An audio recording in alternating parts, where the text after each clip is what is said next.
it comes to any matters.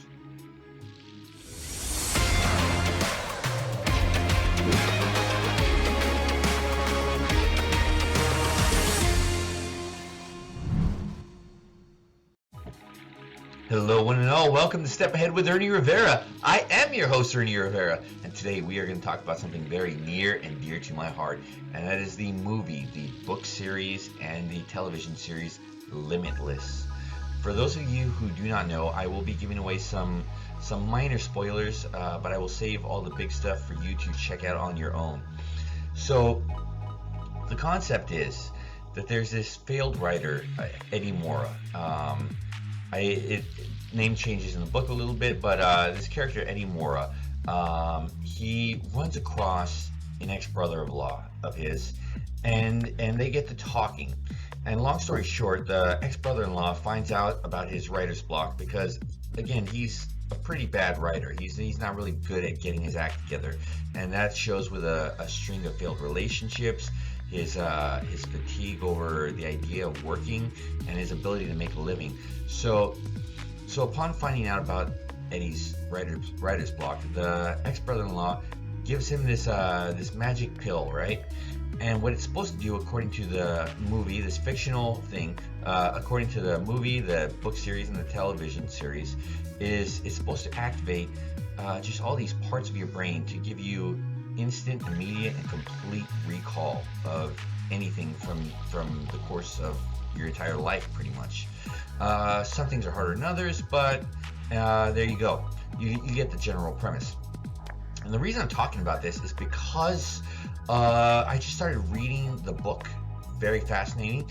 I've seen the movie so many times, but it's not so much that the character has a genius IQ, because that's not what I find fascinating. What I find fascinating is how he reacts in these series because of what they're calling NZT48, this fictional substance.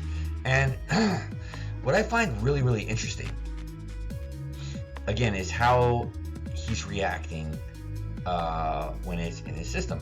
This isn't to glorify anything. It's not so much about that. It's kind of like a MacGuffin. It's just to get him to this point. It's in the storytelling. But here's the thing. When he is taking the medication, he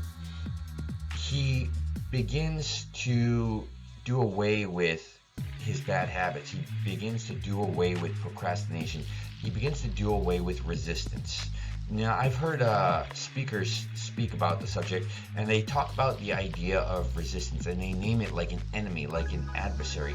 The adversary is resistance. It gets in your way. It stops you from accomplishing the little things each day that build up and get you to where you want to be.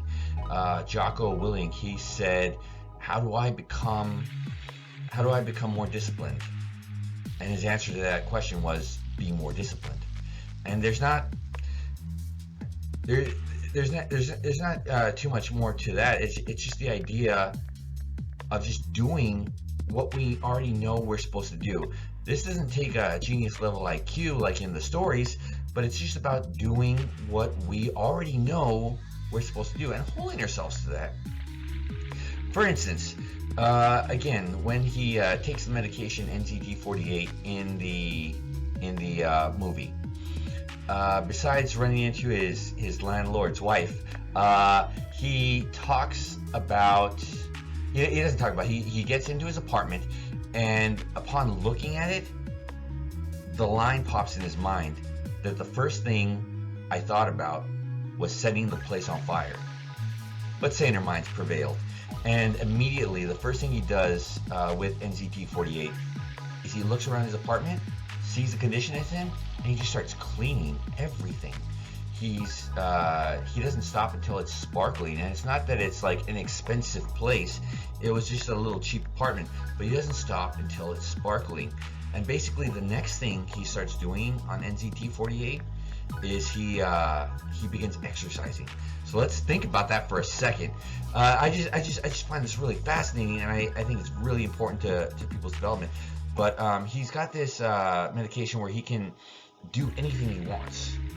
Anything he wants. And the first things he does are clean his apartment and start exercising.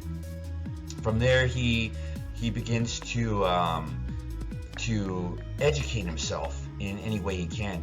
He begins to pick up languages. He begins to pick up different skills, and it's because he's consuming content just all day long. He's consuming books, audiobooks, language tapes, everything he can. And again, you know, in the movie it's happening really quick because it's supposed to be a fictional scenario. But let's think about that for a second. So again, here's a person who can do whatever he wants, and he cleans, he exercises, and he consumes content all day. And it's not like, you know, TV prattle or whatever. It's like, again, it's like learning skills. It's learning languages. It's you know, expanding his ability to do math. He's just consuming all this material all day long, and with the instant recall, it's really helping him to hold on to everything. And you the movie, I haven't finished the novel, but the movie is totally fascinating because of the situation he gets himself in. It's quite the thriller. But is the character a good guy? Here's the thing, right? I am really for the things he does to better himself in the movie. I'm not for a lot of the different things he does in the movie. And you're saying to yourself, okay, here's a guy with an off the charts IQ, and he's doing these things that maybe you don't agree with. Are they right? Are they wrong? It's not about that, because again, I don't agree with what he does over the course of the movie. It makes for an interesting movie, but I don't agree with the things he does.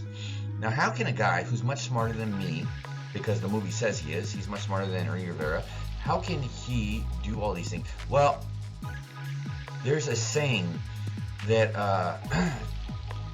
being a genius doesn't mean that you're going to do the right thing. It means you're going to be able to do whatever you want to do more quickly, more efficiently. That's what it is to have a very high IQ. It's to be able to do whatever you want exceptionally efficiently, whether that's arguably good or arguably bad.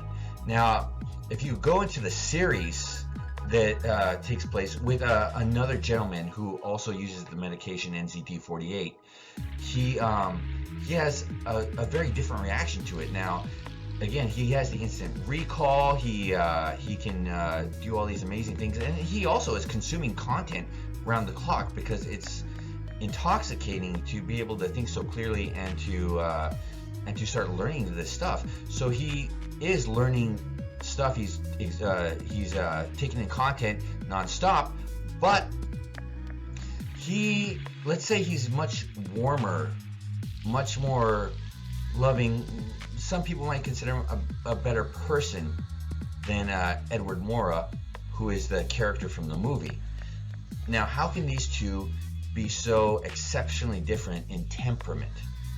And that's because that's all it is. It's temperament. It's moral character. It's not about intelligence. It's about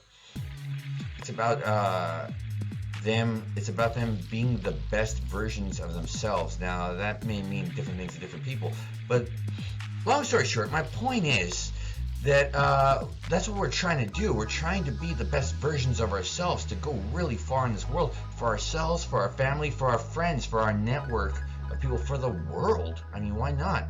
If you have just, swarms of people trying to be their best selves, that's something. That's something powerful. And, that's something I'm, at my age, still not willing to give up on, the idea that is possible. Now, are there other factors in this world? Yeah, there are other factors in this world, but you know what? I still have faith in humanity and their ability to be their best selves, to be spectacular, to be someone who matters. That line from the beginning of the movie, I should have told you. It came from the series trailer for Limitless. The first character tells the second character, "Are you ready to become someone who matters?" when he offers him the medication that makes you an off-the-charts genius. Now, the thing about that statement, and I can see it upsetting a lot of people, but the fact is, we all really matter. And it's not about being special, it's about making the choice to do what you know you need to be doing. Not what anyone else is telling you should be doing, but to make the choice to do what you know you need to be doing. And what do we need to be doing? I mean, first of all, you know, our body, it's not much more than a tool, you know? It's there to get us around. So yeah, exercise, you know, clean your environment. It makes the difference. Or organize, you know, consume content, start learning stuff around the clock.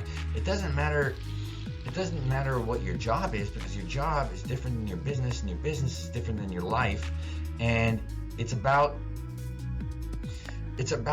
taking in that which is useful for yourself, so that you can really do something with it, you know?